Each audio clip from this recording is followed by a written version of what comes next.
Aloha and welcome to Global Connections here at ThinkTech Hawaii. I'm Chris Aguinaldo from Hawaiian Pacific University's Office of University Communications. With me today is Instructor of History Brenden Bliss. And as always, we're here guest hosting for our colleague Dr. Carlos Juarez, who is teaching in Europe as part of the Fulbright program. And the last I heard, he was recently in Lithuania meeting HPU alumni. So we have HPU alumni around the world. You've been to Lithuania? No, I've been to many other parts of Europe, but never in Lithuania. Anyway, for you viewers, we are in touch with Carlos. We are trying yet again to schedule a Skype interview with him. He's traveling, some connectivity concerns, but rest assured, I will email you, Carlos. Let's try to get you in, and we can have a conversation with you while you are still in Europe. So aloha to you and our alumni around the world. And Brenden, I don't have to tell you, last week, it's been a busy week. It's been a super busy week, not only because of finals, but we had the biggest night of our year, which was their HPU commencement. Mm-hmm. And it was at the Blaisdell Arena, our 84th commencement. And I really do want to thank ThinkTech Hawaii and Jay Fidel for being there to video our commencement, and they're putting together highlights. I understand that'll start airing on Sunday. Here we have, oh, look at that. It's a beautiful crowd over at the Blaisdell. And we really do congratulate our graduates at Hawaii Pacific University. We had about, I think, 800 degrees conferred, lots of people marching, lots of families. And we really want to thank the First Lady of Hawaii, who is Dawn Amano Ige. There she is, and she was just a gracious speaker, our commencement speaker. And we also awarded her the Fellow of the Pacific Award for her many contributions to the community. She is an educator and taking leave as a vice principal at a local school. And she had wonderful things to say to our students and telling us that they have great futures to look forward to. And among our students, again, about 800 students, we had our valedictory speakers, and we see one of them, that's Moijan Busick, who represented the military campus programs at Hawaii Pacific University. And you know her as a diplomacy and military studies student. She graduated with her bachelor's in what we call DMS at HPU. And Brenden, I understand our DMS, or Diplomacy and Military Studies program, is very unique. It's a program that draws from many of our disciplines. Patrick Bratton, frequent guest host here, part of it. Carlos also is part of that too. And I noticed a lot of you faculty members in the DMS program very passionate about teaching our students, and we'll have a couple of our students later. But again, a unique program. Can you tell us a little bit of what Diplomacy Military Studies is, and who it's for, and what kind of career paths, or what sort of direction it can give a profession-ready student after going through our DMS programs at HPU? Okay, lots of good questions there. I'll do my best to answer those. Let's just talk basically what DMS is. It's the program is an interdisciplinary program, so it mainly focuses on history, military history, international relations, political science, kind of a blending of all of those. So it's intended for those who have an interest in that kind of element, so often sort of those who might want to be going into the State Department of diplomacy, those who might want to be in international business as well. There's elements of that that bleed over. Those who might want to just be in the military, make a career out of that, because a lot of the military history, some of those courses focus on tactics and strategy and those other elements. Others, it just might be anybody who want to know some knowledge about our past and where we are in the world, where the U.S. fits into that global perspective, where Hawaii fits into that. Your typical profile, you had mentioned those who want to be in the military, but I know civilians take the class. Is there any sort of split between those who are in the military, civilians, people who are actually from Hawaii taking the class? Do we have people visiting us who are part of our diplomacy military studies programs? Who do you see walking through and taking these classes, Brenden? To answer that in part, you have to recognize that at HPU, we do have, as you mentioned earlier, military campus programs, and that essentially teaches classes out on the military bases, as well as the traditional main campus downtown in Honolulu. And that, there's a little different dynamic between both of those, but overall, the DMS program is taught in both of those locations, and we have international students, we have civilians, we have active duty military, we have reserve, individuals, we have ROTC program, individuals who are training to become officers who have not been in the military yet. We have retired individuals, veterans. So it's a pretty broad range of people internationally, local, other parts of the mainland U.S. It draws a wide range of interests. So now I'd like to ask you a question as an educator now. And we've covered this before with our various professors and our different disciplines that we featured here on Global Connections. What is it like being able to have these students from different walks of life? Say, you mentioned like a retired officer, retired senior enlisted person, or a regular person who is traveling, or an international student, to have that dynamic in your classroom. And how does that inform your teaching process? It at times can be quite a challenge. My expertise is in military history. And so it is sometimes interesting when you'll have a 19-year-old who might have just gotten out of high school not too long ago, hasn't had too much life experience yet, and we are studying something, let's say the Vietnam War, Korean War, sometimes we'll look at Iraq, and there have been cases when I have had a student who has fought in some of those situations or lived through some of the things we're talking about. One course we were talking about the fall of well, the changing government, let's say, in the Philippines. And one of my students after class said, yeah, I was there. We went into the palace and I got to open the closet door and look at all of the pairs of shoes there. We were some of the first people in. And so there's just a broad range of experiences that those students all bring into the class. And I think that makes a really useful learning environment for students when it's not necessarily what I can tell them, but it's more about asking them questions to get them talking amongst themselves and sharing some of that knowledge that you can't really get outside of that firsthand experience. Now, I understand you had mentioned being in the classroom, but I understand you're out there. One of the courses, one of the classes that you teach is, and let me get it right, it's military history of Hawaii? Yes, it's the military history of Hawaii. So it's not necessarily Hawaiian military history, but it's the military history that has happened in these Hawaiian islands. And that course goes back to pre-Western contact. And then it talks a little bit about traditional Hawaiian society and warfare. Then it focuses quite a bit on Kamehameha and the unification of the Hawaiian Islands. And then continuing on as an independent kingdom, the military force that was here, its role, sort of some of the diplomatic efforts as the military force dwindled, and then transitions when Hawaii was its own republic, and then once it became a territory of the United States, all the way through the Gulf Wars. So it touches on a lot of different elements, and one really exciting element, I think, of that course is that there are field studies or field trips that are incorporated into that. So we were able to go out and physically walk the ground, if you like, of this is where it actually happened. This is where Kamehameha and Kalaniʻapuli fought the Battle of Nu'uanupali. We're standing right where it took place.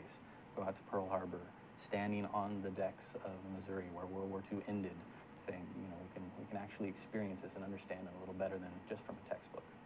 When the students are there, when they're out in the field, when they are walking and breathing in these historic places, what do you see and how do you explain to them what has happened there? I mean, when do you see any sort of acknowledgement of the significance of the area? Does it help to just bring them there and just let them walk? What have you seen? Well, everyone is an individual, so everyone reacts a little differently, myself included. So as with any class, you have some of those students who are just sort of along there to make sure they get the credit for attending. But most students, an element of the course is a reaction to what they've done afterwards. And most students do comment in those papers about how it brought this history alive, how they never would have thought about it this way. Or in some cases, I take a similar idea as I do battlefield tours. It's called a staff ride for active duty military. And I've taken several of those different military units and discussed battlefields, mainly the poly, and they were able to talk about more strategic elements, tactical elements, lessons learned that they can then apply to their own careers. So some of those students are looking at the ground in that way, saying, why did they make this decision? Why did they flank this position? Why did that happen? So they're really looking at from a tactic standpoint, from their frame of reference, right? Rather than the touristy notion that some people have. So those, especially the former military or current active duty, they often have that slight different approach. Other students, some of the civilians or spouses or family members who are in the courses, they often say, you know, I've never actually been to this site. I've heard all about it, but I've never been so busy. I mean, as most people who live here know, it's hard to get out to the tourist sites, go to the beach, go to Pearl Harbor. And they often say that this is so much better than what they thought it was going to be like. And I understand you took a group to where we had internment camps, correct? Where was that? Yes, that military history of Hawaii class last fall. We only teach that about once a year. It's very unique, so we've only had a couple of those. And last fall, we were able to go to the Honouliuli Gulch. It was a World War II POW and internment site for Japanese Americans, mainly Issei and Issei, those who were born in Japan or born here. Can you tell us about this site that we're seeing right yes, now? that is the group that went to the Gulch site, and we went with the Japanese Cultural Center. They have been working to explore that site, get archaeological studies done, and they were a real drive in helping us get to that site. Dr. Justin Vance there, you can see in his pith helmet, I think he's been on the show previously. He co-taught that with me or guest lectured sometimes, and he took the group out there. I wasn't able to go, but it was a very moving experience for those who did go to be able to see the cement slabs of where the internment camps were. Many didn't realize how extensive. There actually were around 14 different internment camps for Japanese Americans in Hawaii. In Hawaii. In the islands. I've had conversations when the news was breaking about the site within the last year or so. I ran into people who had no idea that there were those types of camps here in Hawaii. Is that something you also run into? Yeah, more people are aware of it now, but generally, if you think about it, the Japanese internment, most people think of what happened on the mainland, and pretty much all of people of Japanese ancestry were moved a couple of states away from the coast. Here, it was only a select handful, a couple of hundred usually at a time. Some islands, like I think Lanai, had one person who was interred. Oahu, obviously a larger population, had hundreds more. But that site had those individuals, and so it's very good to start discovering this, to open in the last probably 2 or 3 decades. More people are starting to talk about these experiences, but we shouldn't forget that it wasn't just the Japanese who were there. Oh, who else there was were there? also German and Italians, German and Italian Americans. There's actually an Irish American lady who was interned there, and it also served as a straight POW camp. There was thousands of Italian POWs who were transferred from the European theater, mainly from North Africa, and many of them ended up here, as well as thousands of Japanese and other sort of forced laborers, Okinawans, Koreans that ended up being interned there during the war. There at Honouliuli. Yes. Amazing. And it was pretty special for that class because they were also able to help sign the petition asking President Obama to be able to turn that into a national monument, which he has just a few months ago. And right here, is this a group, and that's you, is this the Poly? Yes, that's up at the Poly. So that's kind of the culminating point of the Battle of Poly, or the Nuuanu Poly battle.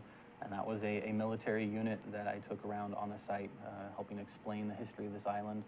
I think it's also special to take people who, most of those obviously are foreign from Hawaii. Many of them came from the mainland, and they're only serving a tour of duty a couple of years here.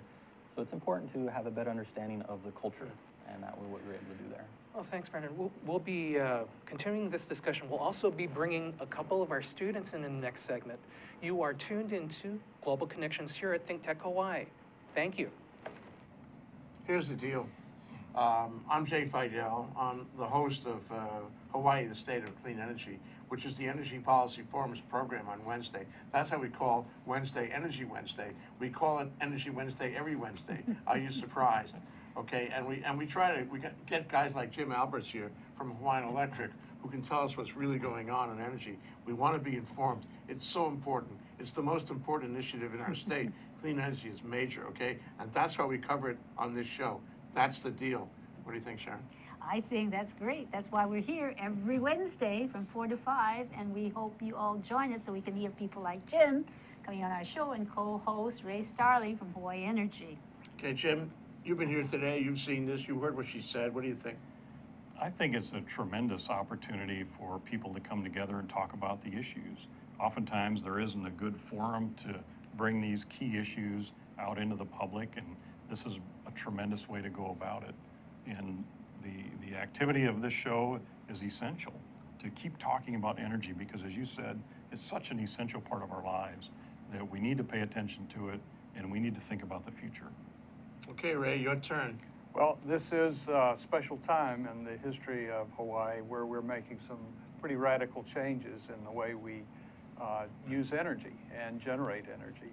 And this show is the one place you can count on coming to every Wednesday and hearing something about the latest issues that are on the table, being discussed, that will affect us all going forward. So come join us, and if you have some ideas you want to share with us about energy, give us a call and let us know. We'll put you up here and let you talk for an hour. So come see us. Thanks, Ray. Thanks, Sharon. Thanks, Jim. It's great to be, from ThinkTech's point of view, it's great to have this show. We love the show. It's our most important show. So come around and listen to us 4 to 5 on Wednesday. Thanks a lot. Bye. Aloha. Aloha. Hi, I'm Ethan Allen. I host Likeable Science on ThinkTech Hawaii, and I do this because I care about science literacy in Hawaii. I want to spread the understanding that science is a vital and interesting part of everyone's life. I want to make sure the broadest possible spectrum of people understand the beauty and the value of science and realize that science plays out each and every day of their lives. I want you to understand that science is fun.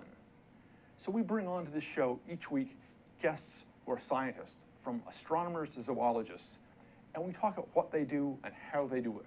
But most importantly, we talk about why you should care about their work, why you should see that their work has value and impact on your life. So I hope you'll join us Fridays, 1 p.m. here on ThinkTech Hawaii. You can watch us via live stream. You can watch us recorded on Olelo, and you can see us each week. We hope you'll join us. Aloha, welcome again to Global Connections at ThinkTech Hawaii. I'm Chris Aguinaldo, and I'm joined with Brenden Bliss, instructor of history at Hawaii Pacific University. And we've brought a couple of our students along. Brenden, could you please introduce them, please? Sure, we have Justin Lowe here and John Towles. They are both DMS majors. Diplomacy and Military Studies. Military Studies, Yes. as we discussed earlier. Now, Justin, you just graduated, is that right? That's right. All right. And you were in the ROTC program? That's correct. I also commissioned this past Monday. Awesome, congratulations. Thank you. All right. And John, you haven't quite finished yet, is that right? No, not yet, but soon. Soon, a couple of semesters left. Yeah. All right. Now, just to talk about the DMS program a little bit, since it's what we did earlier, would you like to tell us a little bit about yourselves and why you decided to join that program? Sure. I was born and raised here. I'm a graduate of Kamehameha Schools. When I initially started at HPU, it wasn't my first choice of a college, but by the end of my freshman year, I sort of was coming to the realization that I wanted to stay here and started looking at some of the degree options I had. And I was in ROTC at the time, so diplomacy and military studies seemed like a natural match for where I wanted my career to go and to teach me some of the important concepts that I'll be able to utilize later in my career. Okay, awesome. John? For me, I'm a mainlander. I was in the Army for 9 years, 2 deployments. You know, military, as an enlisted guy, I was a combat medic, so it's kind of difficult to get an actual degree while you're deploying and training up and all that. So when I wound up out here, I decided that I was going to try and get a job in foreign service. And it's difficult to do that with a traditional degree program, especially after looking at the FSO candidate test. There's a lot of questions on there that, unless you're a history major, you really don't know about. So when I looked into the DMS program, it was a nice balance of diplomacy international relations and military history, along with American history, that they really don't teach in the public school system anymore. So, Okay. So I guess feeding off of that comment, I had kind of two questions, but the first would be, especially John, from your military experience, being a veteran, how well do you think HP was able to help you as a veteran be able to continue your education here? Every step of the way, from enrolling, from getting my GI Bill benefits taken care of, to the ease of access for the online portions of the classes, which many are available online, and the multiple military campuses throughout the island, I think definitely helps. Plus, a lot of the curriculum in the MS program is geared towards military thinking, right? There's a certain mindset that goes along with serving your country. And I think that the curriculum that's taught is done so in a manner that is easily understandable by most people that are either spouses or even loosely related to the military, which you have a lot here in Hawaii, so Okay. good job. Segueing off that, I think the curriculum in most classes is flexible enough for a lot of the prior experience that is in the class to be kind of leveraged and developed. So the conversations you'll have basically are a lot more in-depth and rewarding because of the fact you have so many veterans in the class that can kind of bounce ideas off of each other and contribute to someone like me who's very young, who obviously has not lived through those experiences themselves. So vicarious learning. No, I do have a question here. The both of you, and you've mentioned this, and I don't think we were too clear on this, but you said flexibility. Were you able to attend classes at the different bases? Which particular I classes? do online in the Hickman Online? campus. I'm currently employed. My job affords me the opportunity to engage with a lot of senior military and athletic leadership.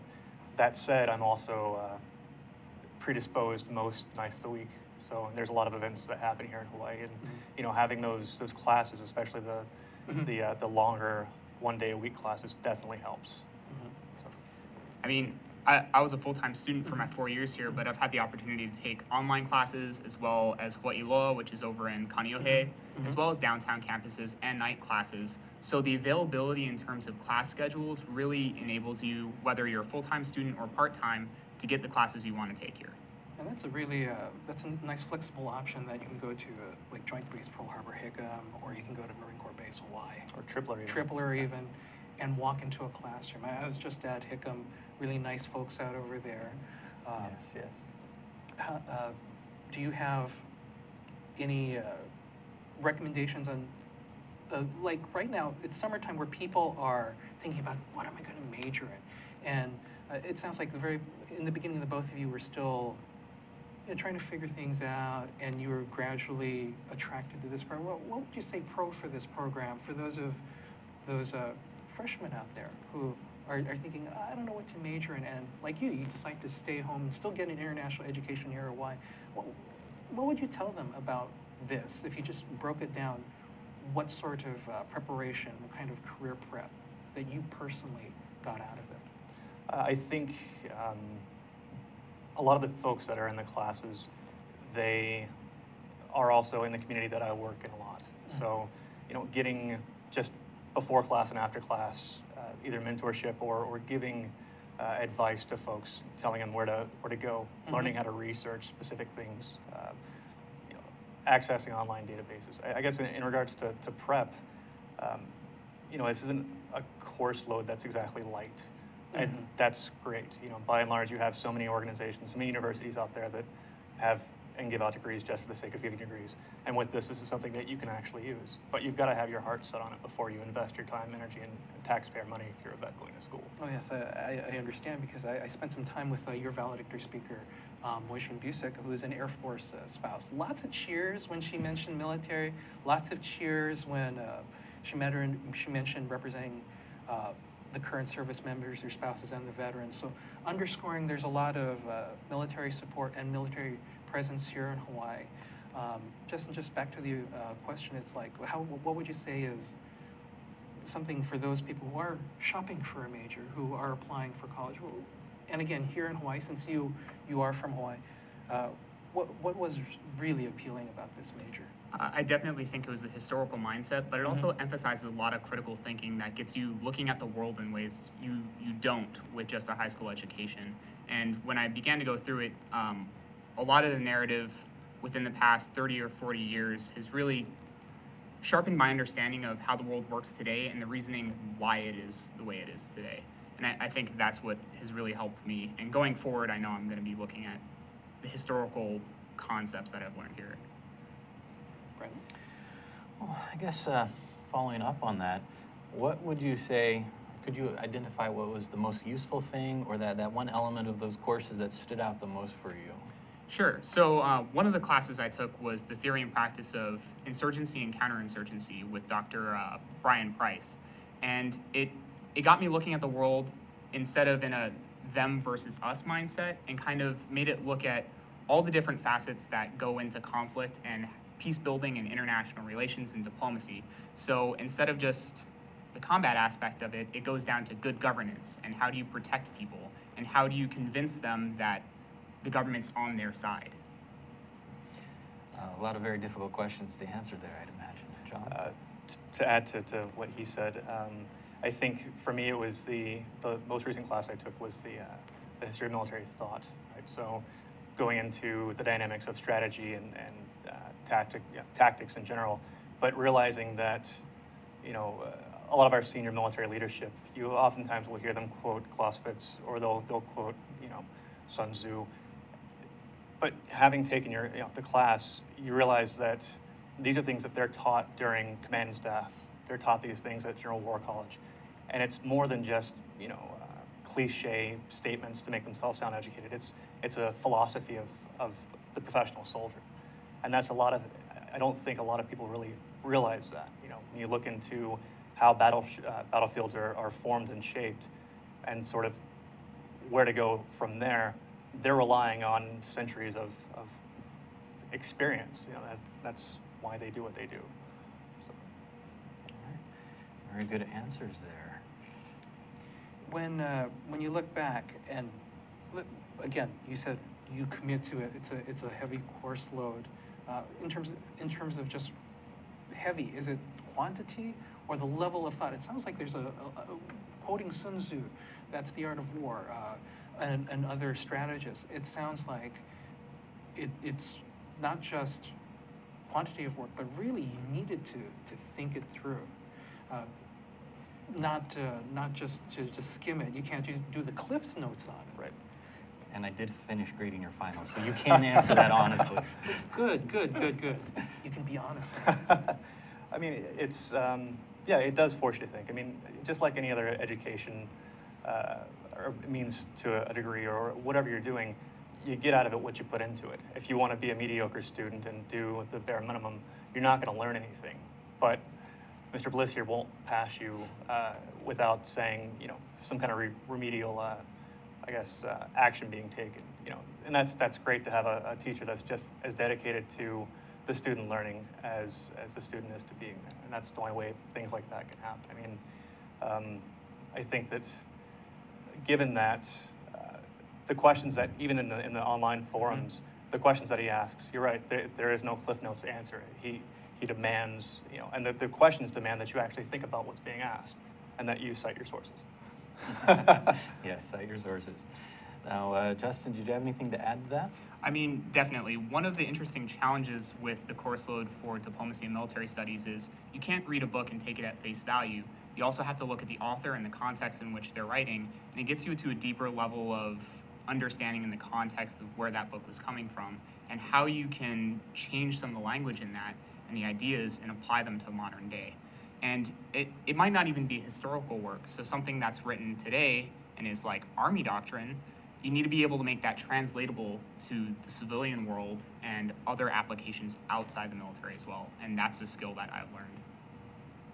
Now, Justin, I believe you were pursuing your master's degree as well, is that Correct. right? So as an undergrad, I started the concurrent registration program, which enabled me to take a handful of master's classes as an undergrad and kind of get a head start on where I wanted to be. So now that I graduated with my bachelor's, I'm continuing that, and I'm roughly halfway done with my master's degree already.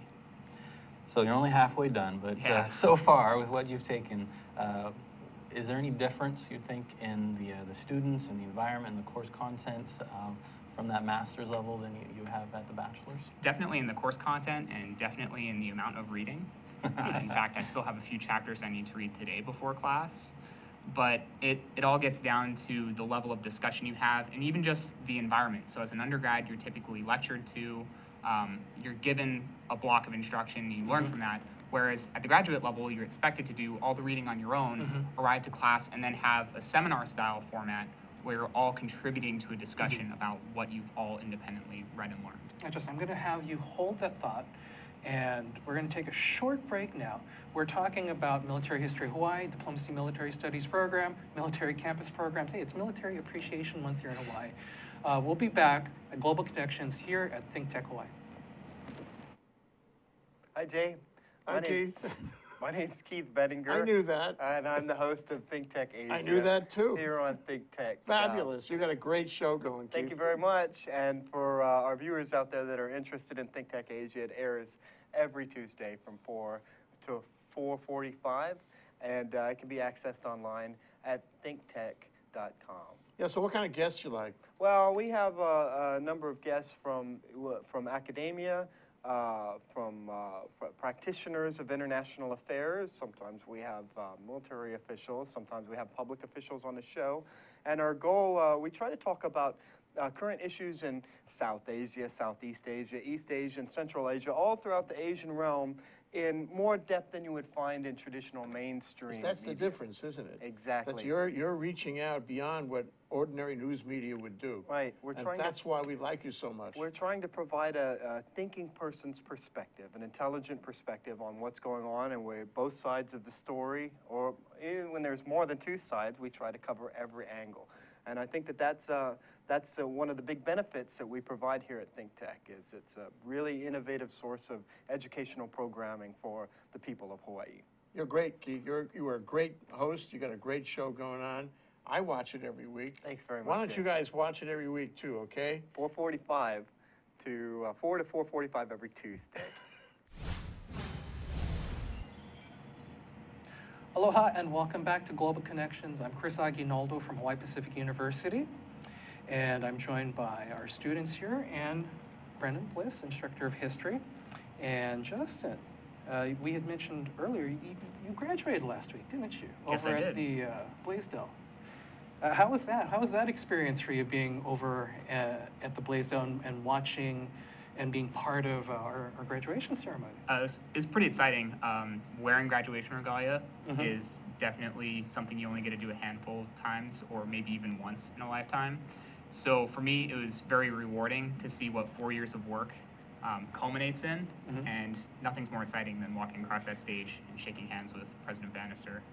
And you got to be home. Did you have friends? Did you have your family here since you stayed in Hawaii? Oh yeah, absolutely. I mean, there were that rowdy bunch cheering in the crowd as I walked across the stage. And of course, did you get buried in leis? Yes, yes.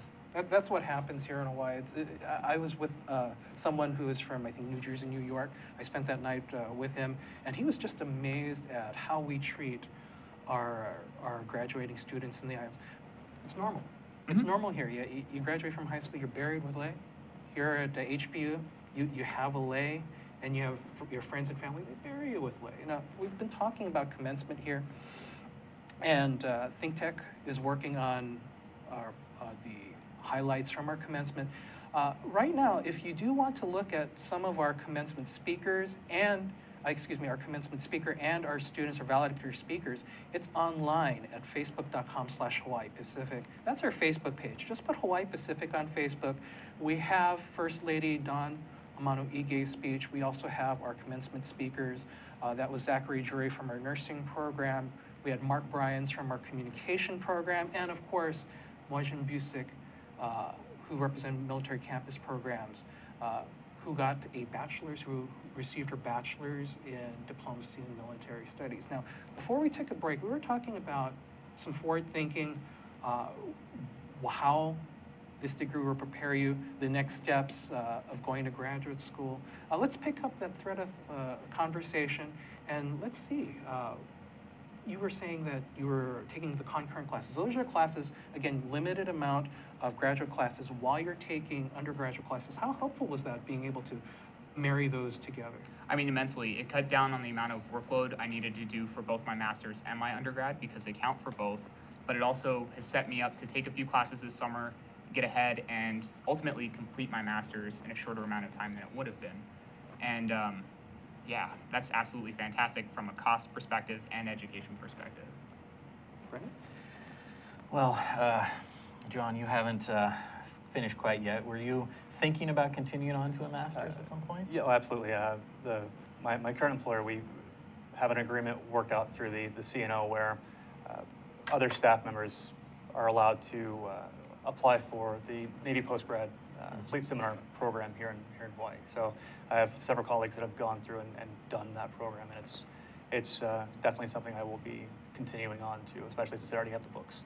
So, I mean, it's a lot of the same curriculum as you were saying. I mean, a lot of the, especially the military history stuff, it travels over, and that's phenomenal. I mean, you know, people in my profession, a lot of them don't have this type of experience. They either come from legal backgrounds, they come from straight political science, and they have no understanding of the military at all.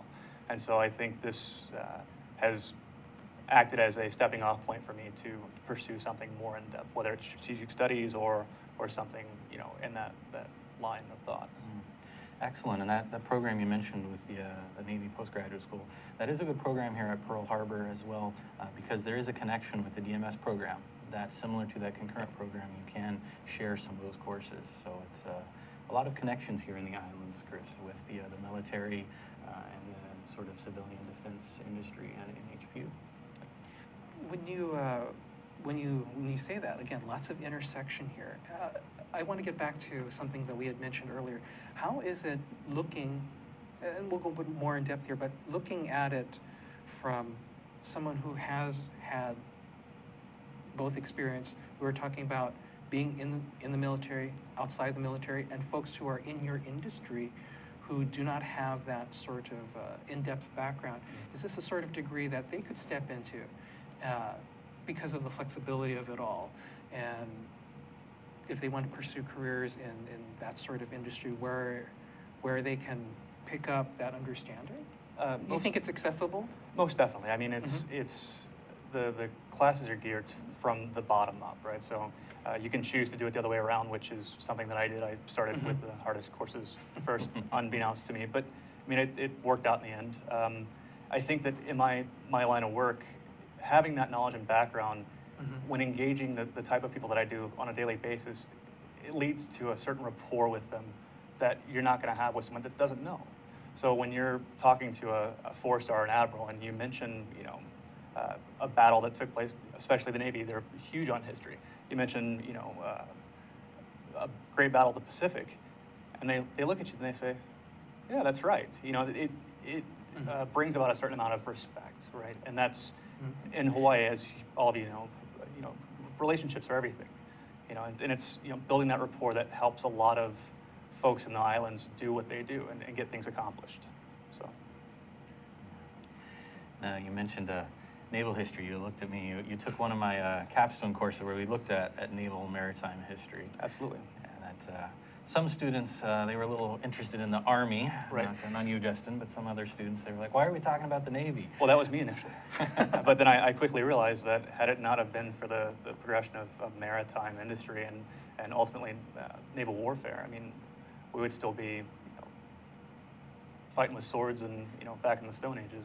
It's just one of those things that it is probably the most responsible element of this, not just the development of technology, but the spreading of that technology too. And that's extremely important to understand. It's probably one of the most surprising things that I learned was, I didn't really give naval history or maritime history too much credit before the class, and now I can clearly see differently. So. Good, I'm glad I made an impact. That's one of my interests is naval and maritime history. And in fact, I'm going to England in July, and we're going to have a conference. So part of that, I'm going to be talking about the unification of the Hawaiian Islands, the arrival of Westerners, foreigners, the British Navy, and their impact on Hawaiian society, and how that helped or didn't help in changing Hawaiian culture.